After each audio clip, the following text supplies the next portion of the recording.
2017 has been filled with heartache and triumph.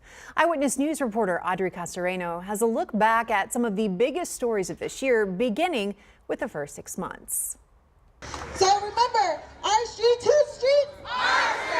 January began with a sea of pink in downtown San Antonio. Hundreds of women marched in solidarity with those in Washington advocating for better women's rights. Shooting 6909 North Bill 4 after Roanoke Mall.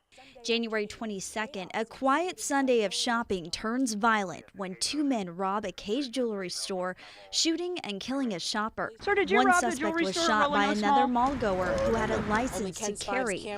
Both suspects were arrested months later and indicted. In February, the FBI and IRS raided the offices of State Senator Carlos Uresti. In May, a federal judge filed an indictment. Uresti is facing 11 charges for his alleged involvement in a Ponzi scheme, which he continues to deny. Later that month, Mother Nature came down with a vengeance. Several tornadoes touched down in San Antonio, damaging more than 150 homes and injuring at least 5 people. In March, 13 lives were cut short after a New Braunfels church bus was hit by a truck in Uvalde County. A grand jury indicted the truck driver, 20-year-old Jack Young, on multiple charges, including intoxication manslaughter. Only one member of the First Baptist Church of New Braunfels survived the crash. In April, scandal plagued the small town of Lavernia, forever changing the lives of 13 teens charged in the hazing of a fellow football player. In May, the joy we all needed.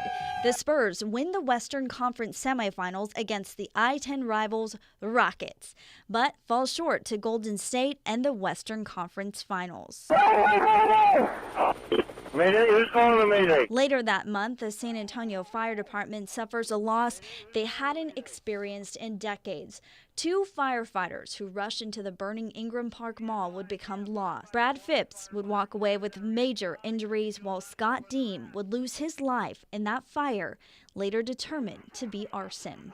There was also the heated race for mayor in May between incumbent Ivy Taylor and then-Councilman Ron Nirenberg, which ended in a runoff election in June, Nirenberg now holding the office of mayor.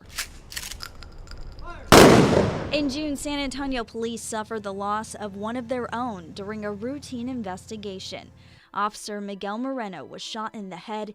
His partner, Julio Cavazos, also shot, but able to pull his partner to safety. While Cavazos was able to make a full recovery, Moreno was not, laid to rest with hero's honors.